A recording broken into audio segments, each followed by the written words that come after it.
Ассалаумағалейкум. Мынау аш кезіңде түйенің сіңірі де тәтті болады екен. Ал тоқ кезіңде қозының құйрығы да қатты болады екен ғой. Біз адам баласы сондаймыз ғой расында. Мынау аштық, тоқтық деген бұл екі бөлек нәрсе да. Мынау біз қазір тоқшылықта өмір сүріп жатырмыз, Құдайға шүкір деп айтайын. Ал кезінде болды, біздің аталарымыз жоқшылықты, ашаршылықты басынан кешірді. Сондай бір ашаршылық кезде барлығы аштан қырылып жатқан кезде бір байдың баласы айтқан екен, мыналардың бәріне аштан өліп жатыр, одан да сұр күріш жеп жата бермей ма деп. Байғұс бала қаяқтан білсін, оларда сұр күріштің де жоқ екенін деп. Сондай бір дәуір замандарда бір атамыз айтыпты, е алла, бізді осындай жоқшылықпен сынағаныңа, ашаршылықпен сынағаныңа мың шүкір деп.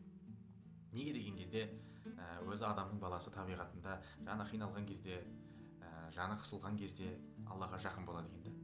Алласын ойлап, құлшылығын жасап, біз шынында да сондаймыз ғой. Ал керісінше жаны рахат тауып, көйлегі көк, уайымы жоқ, ұйқысы тыныш кезінде Алланы ұмытып кетеді деген адам баласы. Алла бізге айтады екен, егер саған жақсы болған кезде мені ұмытпасаң, саған жаман болған кезде мен сені ұмытпаймын деп. Ал біз қазір тоқшылықпен сыналып жүрген адамдармыз, біз түсінсек. Бізде қазір ысырап. Біз мастандық қазір, арасында.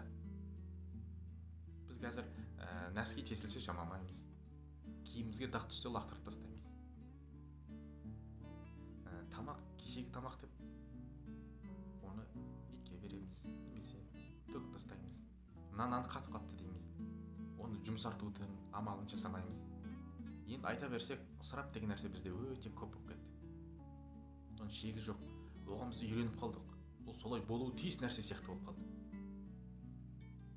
Сондықтан мынау тоқшылықпен сыналып жатқан біз кішкене ойланайық. Аллаға шүкір етейік.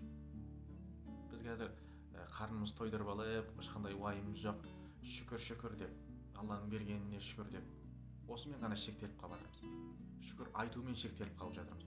Ал Құранда шүкір айтыңдар емес, шүкір етіңдер деген. Ету дегеніміз бұл әрекеттен тұрады екен. Намазымызбенен, құлшылығымызбенен, жақсы ізгі амалымызбенен, садақамызбенен біз Аллаға шүкіршілік етуіміз керек. Шүкір етушілердің қатарынан болайық, аман болайық.